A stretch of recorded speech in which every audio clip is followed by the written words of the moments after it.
alguien puede decir y puede confirmar,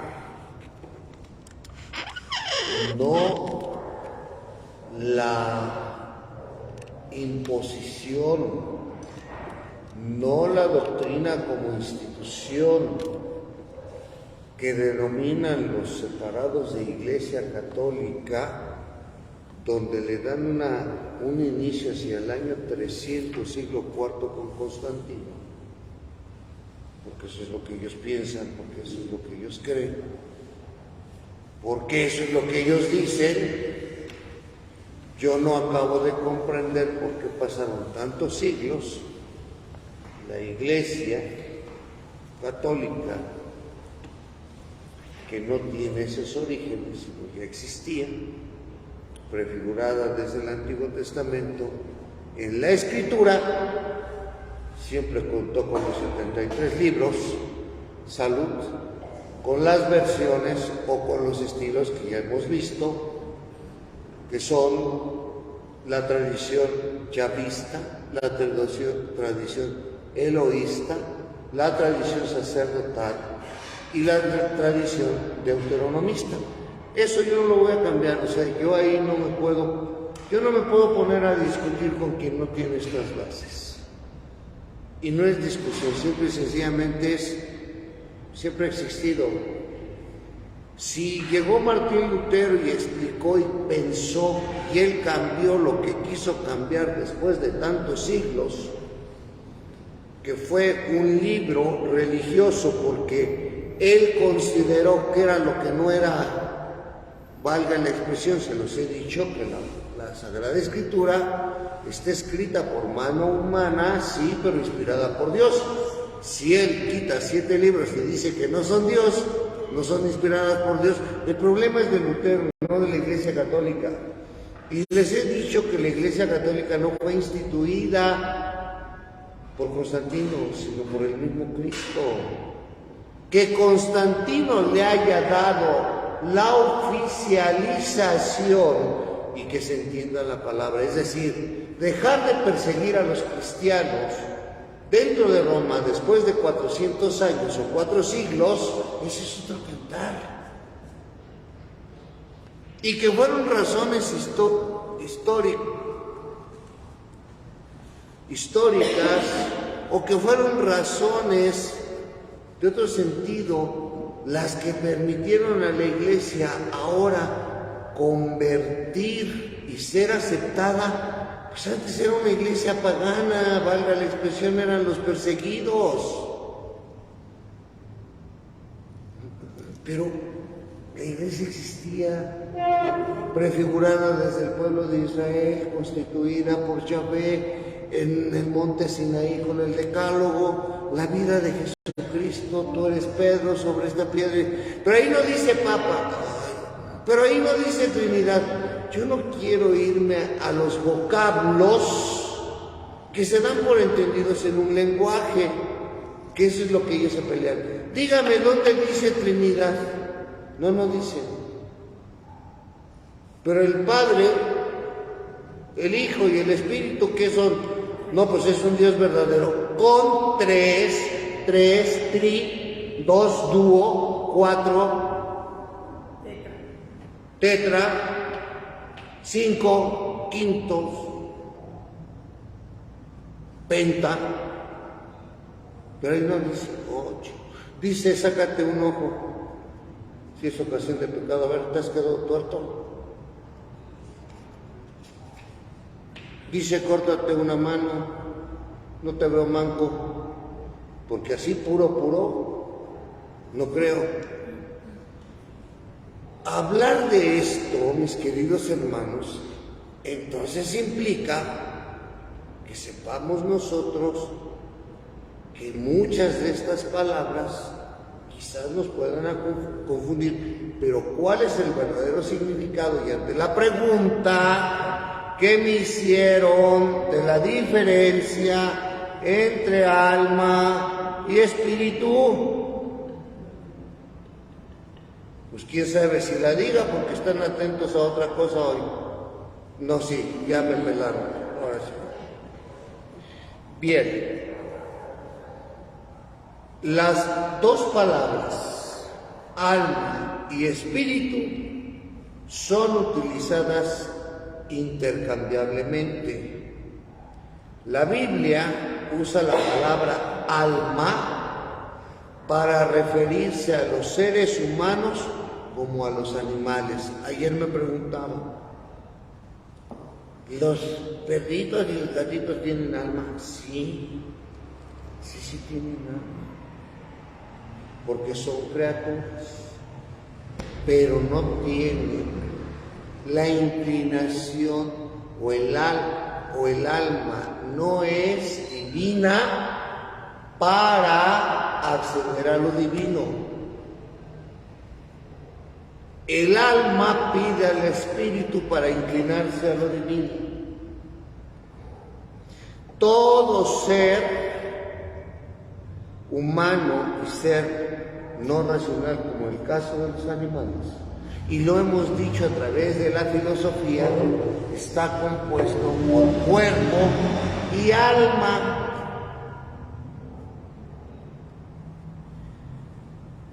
Esto se comprende cada vez cuando escuchemos las Escrituras. En el Antiguo Testamento, y esto sí lo van a apuntar, se traduce la palabra alma como nefes. Nefes. N-E-P-H-E-S. Nefes. La PH suena como F. Nefes.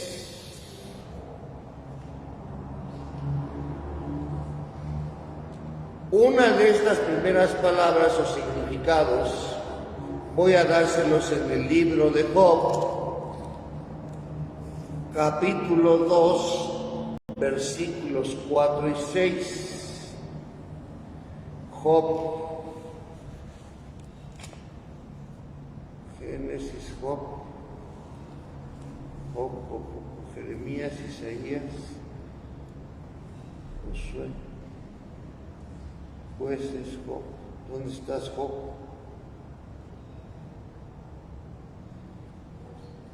¿Por qué se me... Acá está Job. Job, ¿qué les dije? Capítulo 2, versículo 4 y 6. Job, mejor lo busco acá porque yo soy de la antigüita.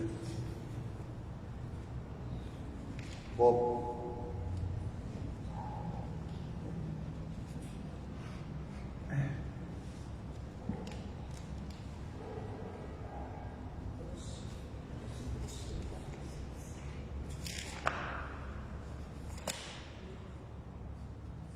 Job, capítulo 2, versículo 4 y 6.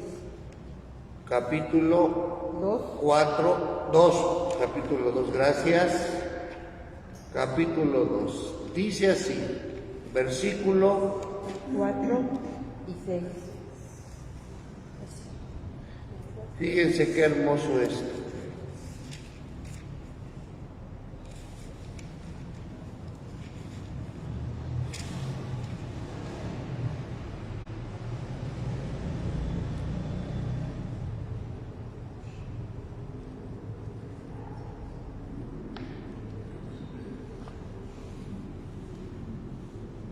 Un día,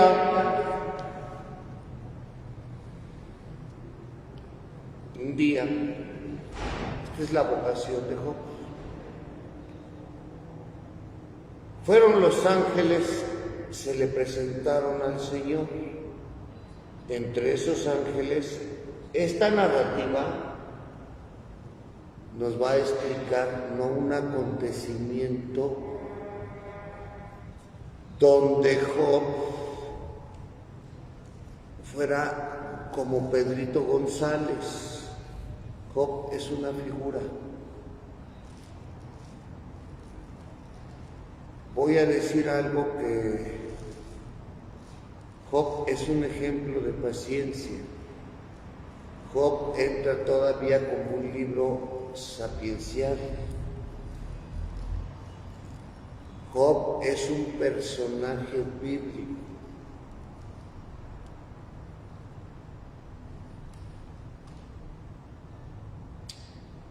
Voy a desarrollar la lectura.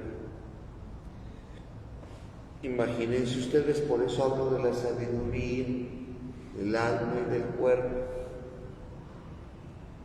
Un día fueron los ángeles, se presentaron al Señor y entre ellos también llegó Satán, espíritu del mal. El Señor le preguntó a Satán concretamente: ¿de dónde vienes?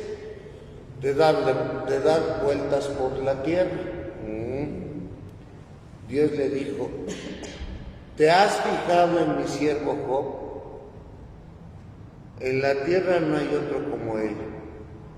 Es un hombre justo y honrado, religioso y apartado del mal. Y tú me has incitado contra él para que lo aniquilara sin motivo, pero todavía persiste en su interés y en su honradez, porque hay un diálogo anterior. Satán le responde: una piel por otra piel. Uno da todo lo que tiene por la vida. Ponle la mano encima, hiérelo en la carne y en los huesos, y te apuesto a que te maldice en tu cara. Quiero hablar de esto ante un primer encuentro, que fue el capítulo 1, versículo 6. Un día fueron los ángeles, se presentaron al Señor, entre ellos llegó también Satán.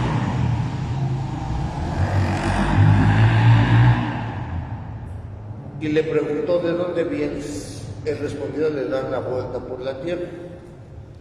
Le dijo el Señor: ¿te has fijado en mi siervo Job? No hay otro como él. Satán le respondió: ¿y crees que su religión es desinteresada? Si tú mismo lo has cercado y protegido a él, a su hogar y todo lo suyo, has bendecido sus trabajos y sus rebaños se ensanchan por el país.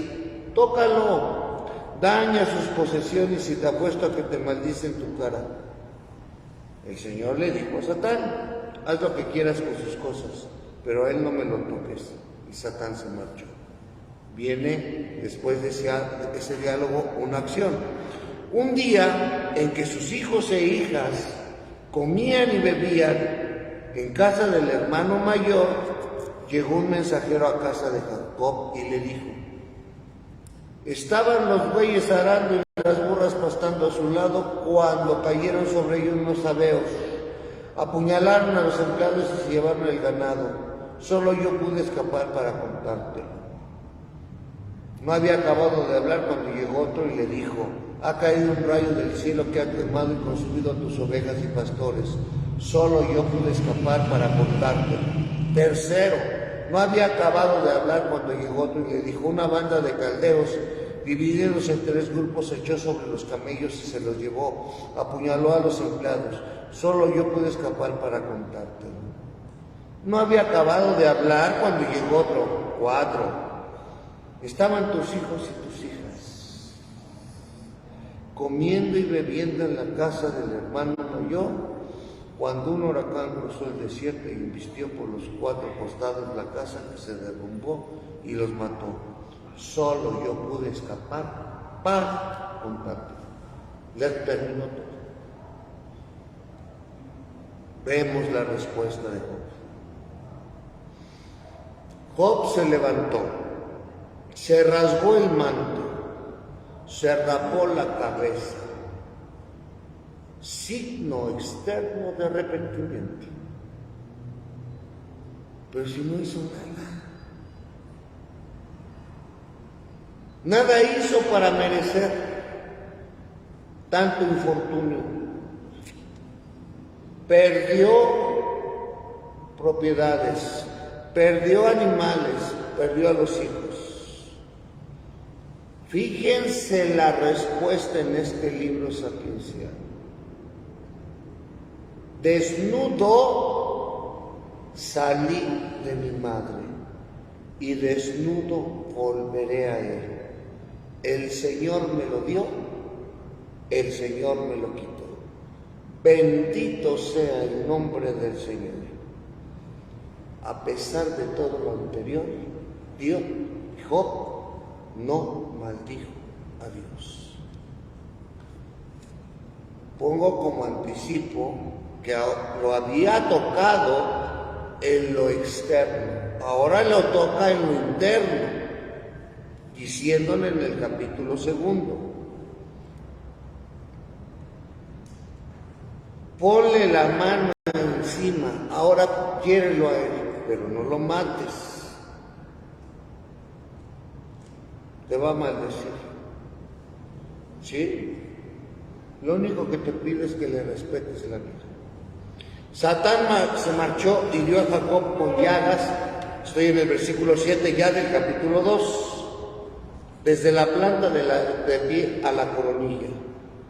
Agarró un pedazo de té Jacob para rascarse con ella y permaneció sentado en medio de la ceniza. Su mujer le dijo: ¿todavía persistes en tu honradez? Maldice a Dios y muérete, porque ahora quien ha castigado es a él, con una plaga, una enfermedad. ¿Qué contesta Job?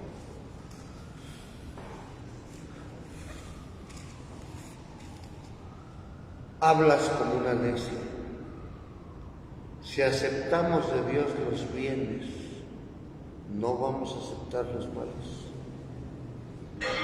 Y a pesar de todo, Job no pecó con sus labios.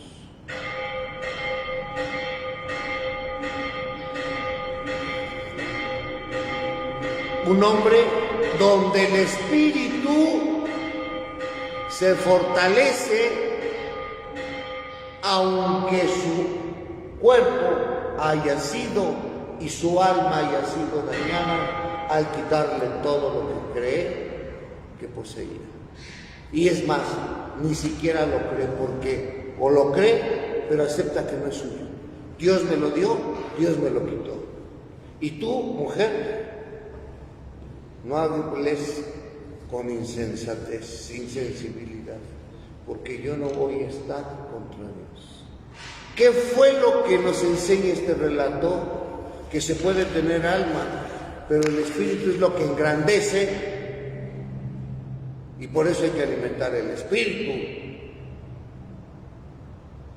Porque en este sentido, lo que hace valioso a la persona no es el alma, sino hacia dónde tiene el alma con la fuerza del espíritu. ¿Ya se va comprendiendo? Por eso hay un espíritu maligno,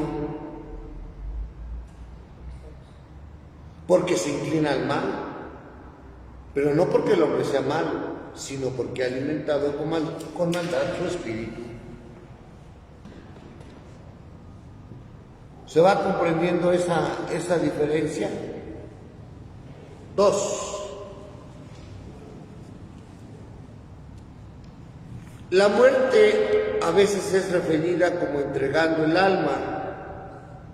Génesis 35:18, la primera de Reyes 17:21, y en otras ocasiones como entregando el espíritu, como está escrito en Lucas 23, versículo 46, en Hechos de los Apóstoles 7:59.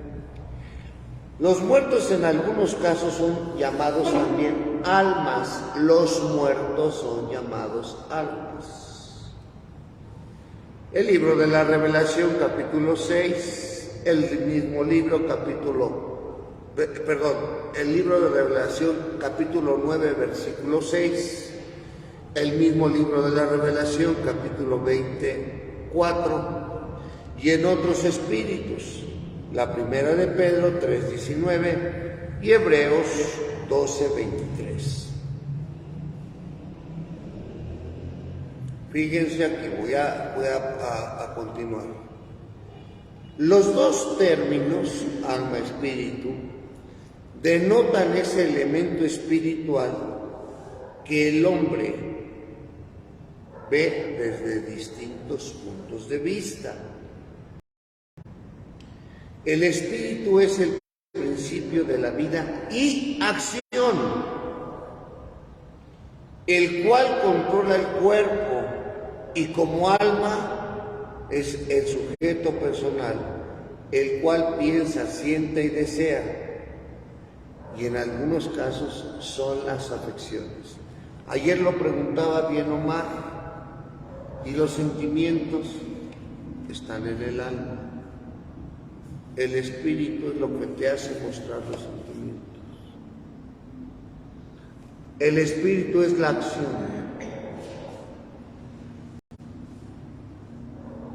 Se va entendiendo la diferencia entre un espíritu y el alma.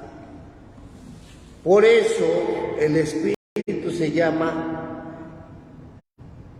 y se le define en muchas ocasiones al alma, al alma como el espíritu sin cuerpo. Porque el alma queda en lo espiritual, en lo etéreo, en lo que no se ve, pero el espíritu sí tiene que plasmar lo que se alimenta.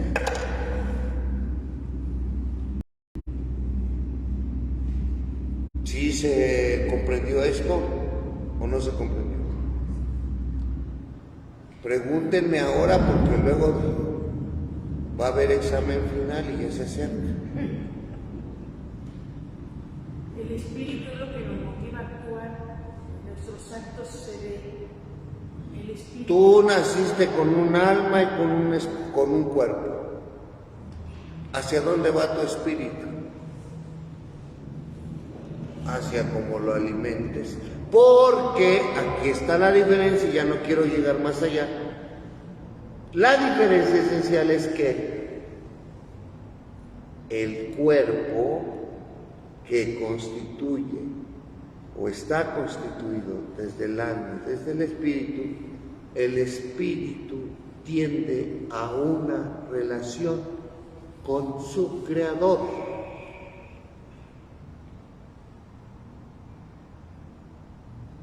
Es el espíritu el que te hace dialogar con Dios. Por eso en la acepción de muchas religiones, no estoy hablando del cristianismo tan solo, todas las religiones importantes, estoy hablando de religiones importantes, hablan del cuerpo y del espíritu. Les dije que leyeran alguna vez en su vida, espero que ya lleven por lo menos 10 páginas, lo sagrado y lo profano de Mircea Eliade.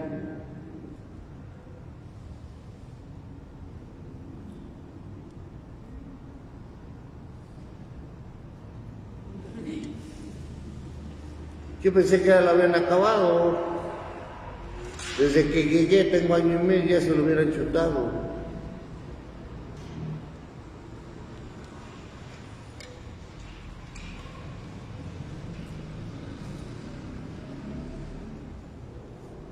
Lo sagrado y lo profano, Mircea Eliade. Mircea Eliade. En algunas ocasiones se refiere el alma como un resultado de la interacción del espíritu que hemos recibido de Dios y el ser humano. Así, el ser humano que ha recibido el espíritu en su concepción es un alma viviente. El espíritu es el alma viviente.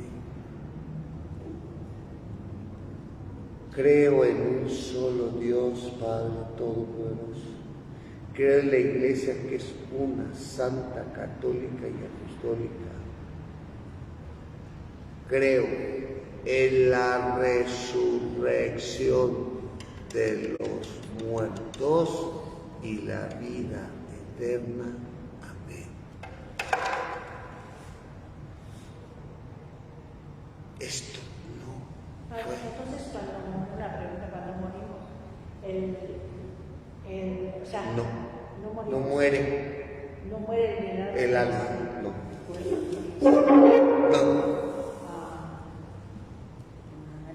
Pues tenemos una... Eso es lo que va a dar al espíritu, porque tú eres cuerpo y alma.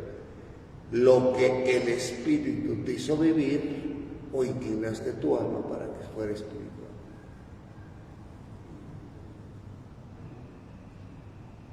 Perdón, ¿y qué pasa con los que pues nos llevan la religión católica y mueren? O sea, ¿Qué pasa? Pues se mueren. O sea, sí, pero ¿qué pasa con ese espíritu que no está alimentado? ¿Y quién te dijo que todos los católicos se salvan? No, es mi pregunta. No, esa es mi respuesta. No por ser católico te salvas, porque tú me estás diciendo, si no eres católico, ¿qué? ¿Te salvas o no te salvas? Se los voy a contestar desde el punto de vista bíblico.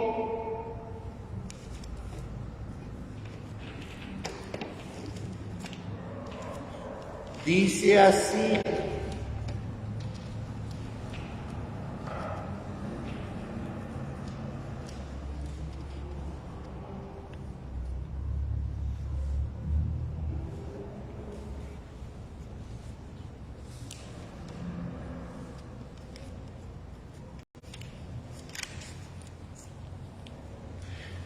San Juan capítulo 10,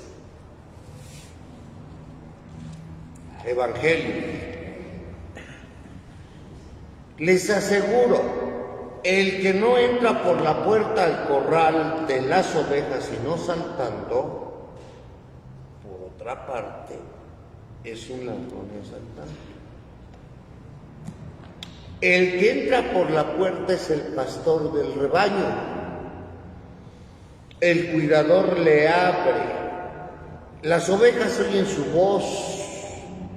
Él llama a las suyas por su nombre y las saca. Cuando ha sacado a todas las suyas, camina delante de ellas y ellas le siguen porque reconocen su voz. ¿Se acuerdan que alguna vez les he dicho quién es un buen pastor? ¿El que va atrás o el que va adelante? El que va atrás, no. El que va atrás arrea. El que va adelante conoce a quién y le sigue. No lo dijo Ángel, lo dijo San Juan hace 2000 años.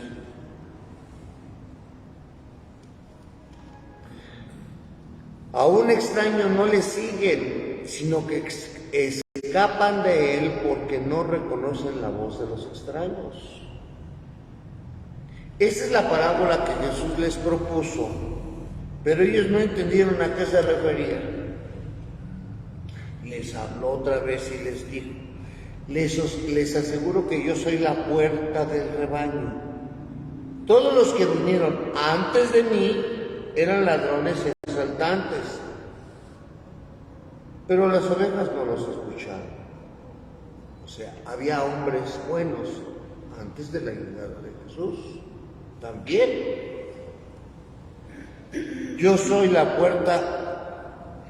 Quien entra por mí se salvará. Podrá entrar y salir y encontrar pastos. El ladrón no viene más que a robar, matar y a destrozar. Yo vine para que tengan vida y la tengan en abundancia. Se va comprendiendo todo el relato de la resurrección. Yo soy el buen pastor. El buen pastor da su vida por las ovejas.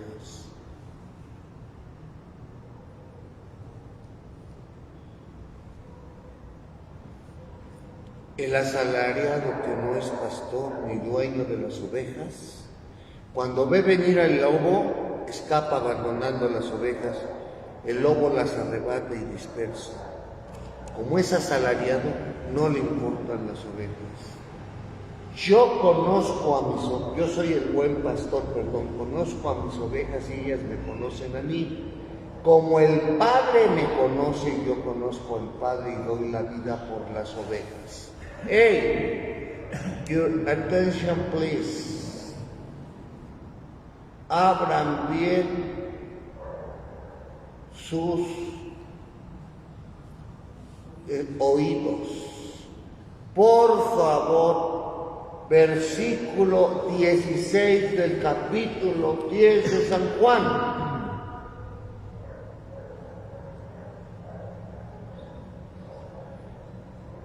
Tengo otras ovejas que no pertenecen a este corral.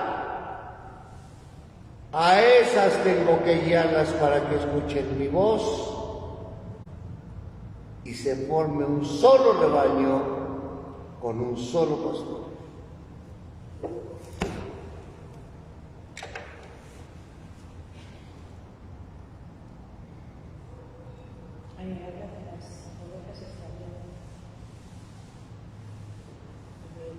Nunca habló extraviadas.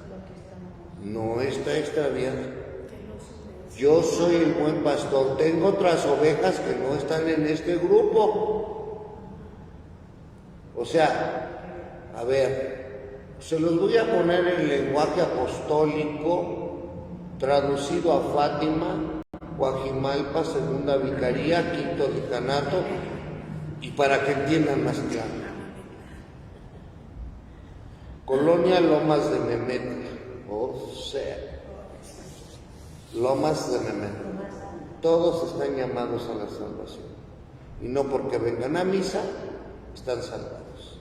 Y los que no vienen a misa, o no pertenecen al grupo, o a grupos, no merecen la misericordia de Dios.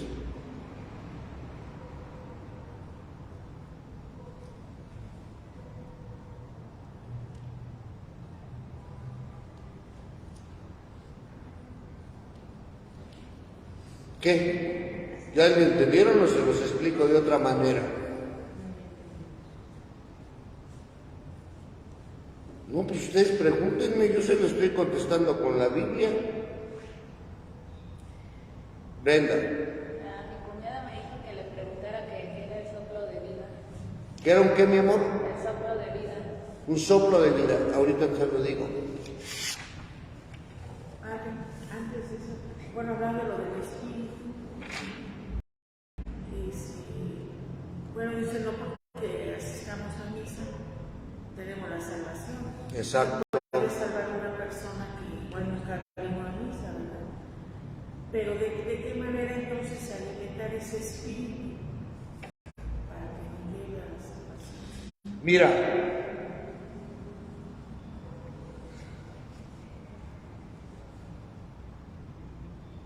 yo creo que una de las formas, no es todas,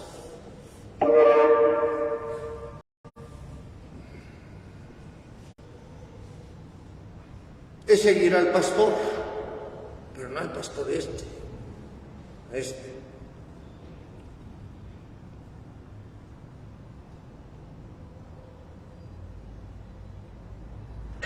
No sudar calenturas ajenas, que significaría en mi lenguaje estar más preocupado de la vida de los demás que la mía. O sea, no ser metiche. No querer arreglar la vida de los demás, en mi perspectiva.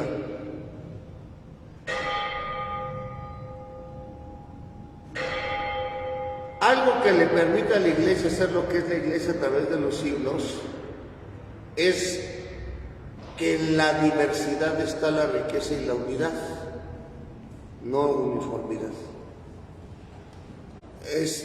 Pasó algo singular hace poco y me llamó la atención porque todos concluían, esto era una vivencia que tuve el sábado con los ministros. No eran los ministros propiamente, sino una persona que se acercó ahí a la sacristía terminando la celebración antes de que se empezara a dormir Imelda. Y entonces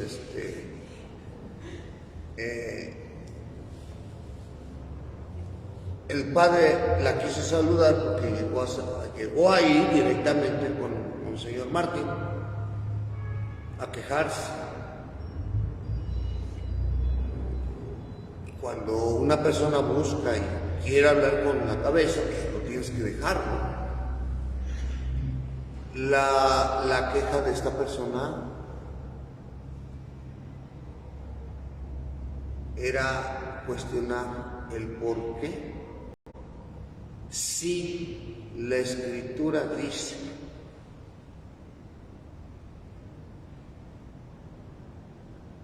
voy a poner el ejemplo, que el Señor dio su cuerpo y su sangre, ¿por qué no se da la sangre de Cristo? ¿O por qué no se tiene la comunión bajo las dos especies? Imagínate lo que te diga una creyente que porque no ha consumido de la sangre, su comunión está incompleta. Si tú le das razones en este momento desde el punto de vista pandemia, salud física, etc.,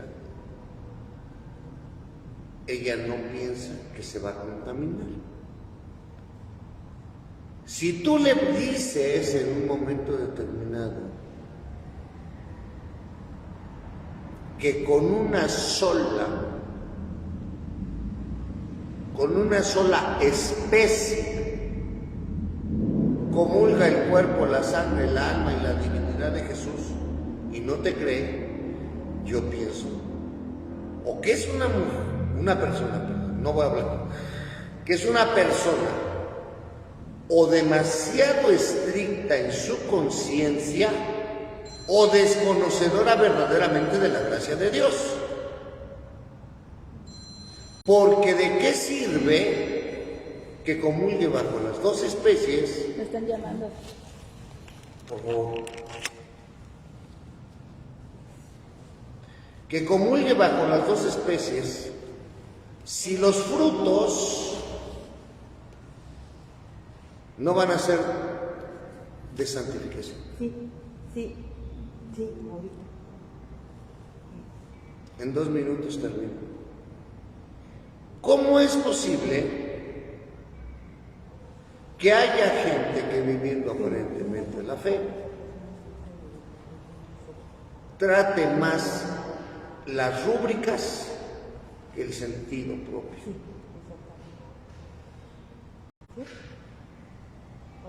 O sea, ¿dónde está escrito que el que venga a misa, haga un rosario, vaya a una peregrinación, Chalma, Basílica, lugares santos, se ganó la gloria?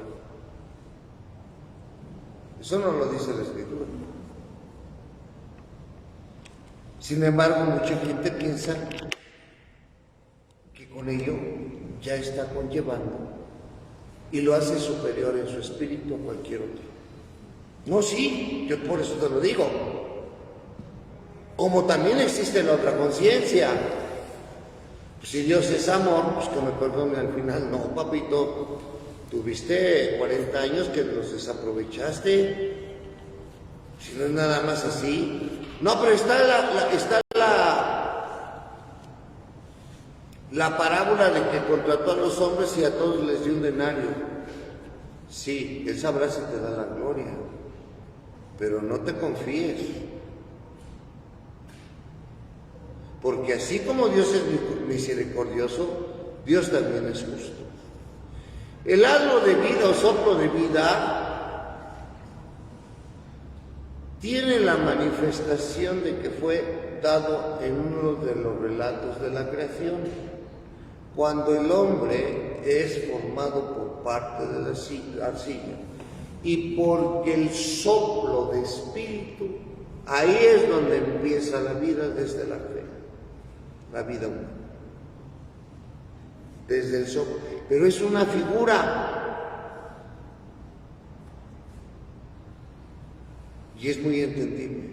dónde sopla y qué sopla y de dónde sale el soplido y dónde recibe la criatura el soplido. ¿En dónde la recibe? ¿La boca? ¿No fue cuando puso que... ¿Dónde la recibe? No de dónde la recibe.